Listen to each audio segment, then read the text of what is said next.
Salut à tous. Alors aujourd'hui, je vais faire une vidéo un peu spéciale. Donc c'est en rapport avec un achat que j'ai fait à Gilbert Joseph et donc un jeu en référence à cet achat. Donc je commence avec le tome 1 de Fable, donc de Bill Willingham et Lan Medina, donc aux éditions Urban Comics Vertigo. Je sais pas si ça fait partie de l'édition. Donc je l'ai acheté à Gilbert Joseph. À 11,30 € au lieu de 15 €. Même si je trouve que 11,30 € c'est un peu cher aussi. Après, bon, ça les vaut un peu vu que c'est que en couleur vu que c'est un comics. Donc alors au niveau de l'histoire, on suit les fables, donc pas les fables de La Fontaine, mais les fables donc, de contes. Donc par exemple le Grand Méchant Loup, Blanche-Neige, donc les plus connus, qui vivent à Fableville. Donc je sais pas si c'est un endroit vraiment à New York, ou si c'est la communauté entière en fait. C'est un endroit où les fables vivent ensemble, sans que les comment, je sais pas comment ils s'appellent, enfin les parce les humains ont un nom spécial qui leur donne. Je pense que c'est les communs ou je sais plus. Donc ils vivent parmi les humains et en gros ils ont une forme humaine pour qu'ils ne se fassent pas voir par les humains. Donc par exemple le grand méchant loup qui ne se transforme pas en loup-garou. En loup-garou, oui. En loup, vu que non, c'est pas un loup-garou, c'est c'est le loup donc dans le loup et l'agneau ou le petit chaperon rouge. Et donc pour cela, ils utilisent des trompe-œil. Donc je vais vous en parler après par rapport aux jeux vidéo. Donc des trompe-œil, je sais pas s'ils en parlent dans le comics, je pense pas. Donc pour qu'ils aient une forme humaine. Donc on suit le personnage de Big D, donc lui sur la couverture, qui est le shérif donc de Fableton, donc pas de New York vraiment, de Fableton, là où vivent les fables. Donc qui travaille avec Blanche-Neige qui est entre guillemets je pense que c'est l'assistante au maire. Je pense pas qu'elle soit mère encore par rapport aux jeux vidéo. Non, je pense pas qu'elle soit mère, ou alors je pense qu'elle est mère, je ne sais plus. Je pense elle est mère, oui, ou assistante. Désolée pour si jamais je me trompe. Donc, il travaille avec le personnage de Blanche-Neige. Et en gros, le personnage de Jacques. Donc, Jacques, c'est le personnage qui est dans. Donc, Jacques et le haricot magique. Personnellement, j'ai pas lu le conte, mais je sais que j'ai vu un film par rapport à ça, mais c'était il y a assez longtemps quand j'étais au ski quand j'étais petite. Et je me souviens, j'avais un peu peur.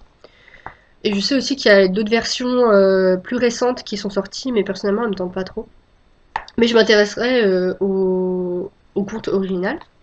Donc le personnage de Jack qui accourt au début du premier tome pour dire au personnage donc de Big D qu'il y a un meurtre. Donc cela concerne le personnage de Rose, donc, qui est la sœur de Blanche-Neige. Personnellement, je savais pas que Blanche-Neige avait une sœur. Donc je l'apprends vraiment dans le comics. Donc sa sœur qui aurait été assassinée. Donc le personnage de Big D accourt à l'appartement et voit une scène de meurtre vraiment horrible où il y a du sang partout. Donc dans ce premier tome, vraiment ça parle de l'enquête principale avec donc sur l'assassinat de Rose. Et on suit dans cette première enquête plusieurs personnages. Donc on a Barbe Bleue qui aurait été en liaison avec Rose.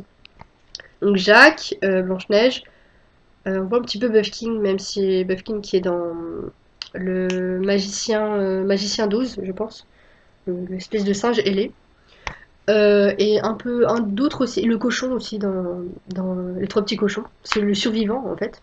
Enfin, je sais pas si les autres sont morts dans le conte. Bref, un des trois petits cochons. Et donc à la fin, après personnellement la fin m'a déçue par rapport au meurtre et tout. Et donc j'ai vraiment été un peu déçue par la fin. Je me dis tout ça pour ça, voilà quoi, c'est pas.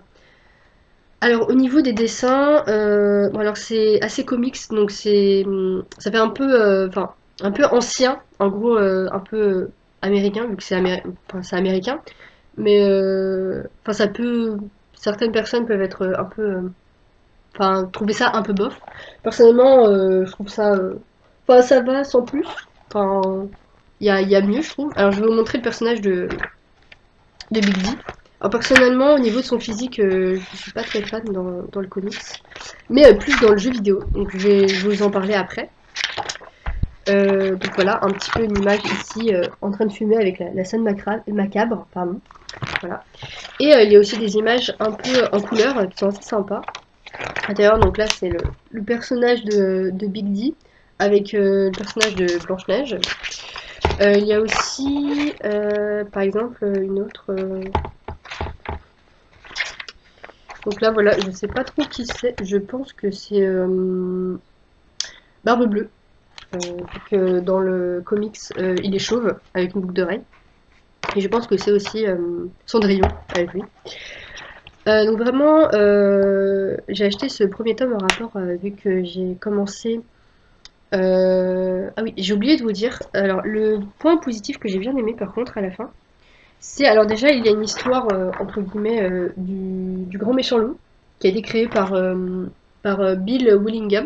Donc je pense que c'est en rapport avec bah, vraiment dans l'histoire, en gros dans le comics. Et c'est pas du tout en rapport avec l'histoire originale, le conte.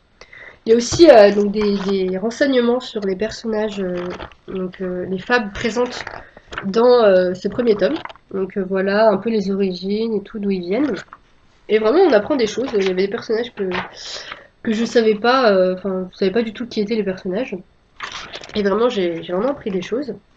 Donc j'ai vraiment, enfin, je suis un petit peu mitigée. Enfin, j'aime bien vu que j'aime beaucoup tout ce qui est trait aux fables, aux contes. Mais au niveau l'histoire du premier tome, je suis un peu bah, déçue. Donc maintenant, je vais vous parler du jeu de Wolf Among Us, donc qui a été créé par Telltale ou Telltale, je sais pas trop comment on le prononce, qui est une boîte américaine qui a fait Walking Dead, Batman et les Gardiens de la Galaxie, je pense, prochainement. Je pense pas qu'il soit sorti encore.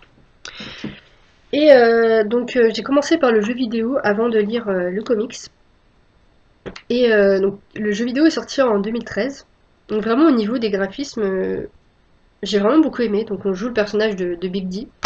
Donc au début, il est donc en fait c'est un peu, enfin c'est, ça ressemble aussi un peu au premier tome de Fab, vu que le premier tome parle, le premier tome, le jeu entre guillemets la saison 1 parle d'un meurtre, une série de meurtres, enfin pas trop une meurtre en série vu qu'il y a deux meurtres en tout dans le jeu, mais ça ressemble un peu vu que c'est une enquête policière. Et donc c'est un peu un jeu point and click, même si je trouve pas que ce soit point and click vu qu'on est un petit peu aidé entre guillemets. Et vraiment ce qui fait le jeu, c'est donc le fait qu'il y ait pas mal de femmes, enfin pas mal de femmes. Un peu ce qu'on retrouve dans le premier tome du comics. Et le fait aussi qu'on ait trois choix, enfin quatre choix, mais le quatrième choix c'est trois petits points, donc le personnage fait silence.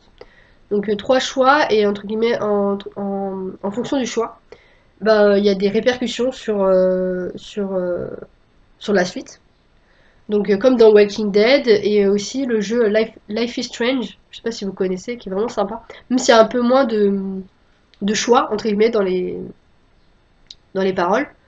Et vraiment j'ai vraiment beaucoup aimé et en plus il y aura une saison 2 à Life is Strange.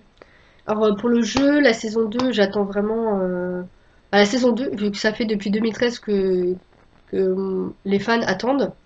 Et on n'a pas trop de nouvelles de Telltale, on a des nouvelles pour Walking Dead, de la saison 3, pour les Gardiens de la Galaxie, mais on n'a pas pour The Wolf Among Us, donc j'espère vraiment qu'ils feront une deuxième saison, et qu'on aura de nouvelles fables, donc par exemple peut-être Pinocchio, qu'on retrouve dans Fable, donc aussi ce qui m'a déçu dans le comics, c'est la vulgarité de certains personnages. Donc après, le personnage principal, le fait qu'il soit vulgaire, ça me dérange pas.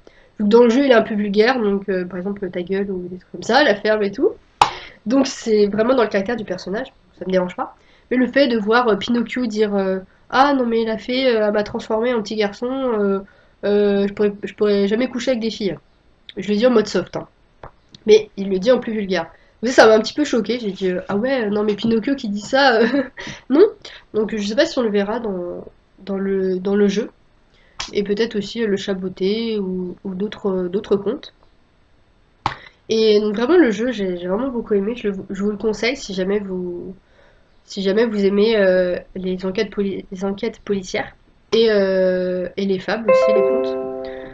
Alors si vous l'achetez sur PC, vous pourrez télécharger des patchs en français, donc c'est gratuit et puis sur un site qui vous explique un peu comment le mettre en rapport avec sur Steam.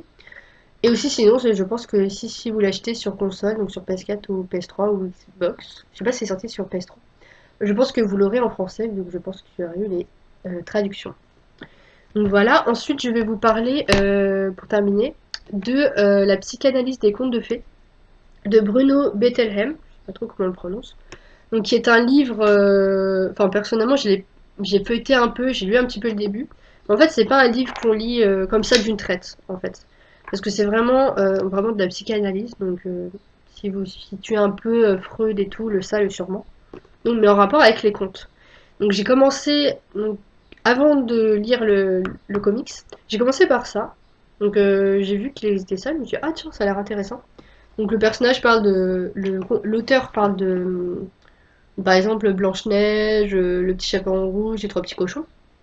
Et il fait, en gros, une psychanalyse sur, en gros, le petit chaperon rouge, c'est le fait qu'elle se fasse manger par le loup, c'est entre guillemets le fait que le personnage arrive dans l'âge adulte. Donc en gros, un petit, enfin, c'est un peu sexuel entre guillemets. Après, c'est vraiment ce que pense l'auteur, donc on peut ne pas être d'accord avec lui. Mais personnellement, je trouve que c'est assez intéressant. Donc si vous vous intéressez aux fables et que vous voulez en savoir plus, après je pense qu'il s'est documenté par rapport vraiment aux origines des contes. Après, il n'y a pas vraiment d'origine vu qu'il y a plusieurs... ils viennent de plusieurs pays. Donc par exemple, Blanche-Neige en Chine, c'est un nom différent, c'est des personnages différents, une histoire différente. Donc je pense qu'il s'est vraiment documenté sur ça. Après, c'est pas, je pense, c'est pas réel en gros, c'est pas la vérité ce qu'il dit dedans. Mais je trouve que ça m'intéresse beaucoup. Donc voilà, j'espère que cette deuxième vidéo vous aura plu et que je vous aurai donné envie de jouer au jeu de Wolf Among Us ou bien de commencer le comics. Salut!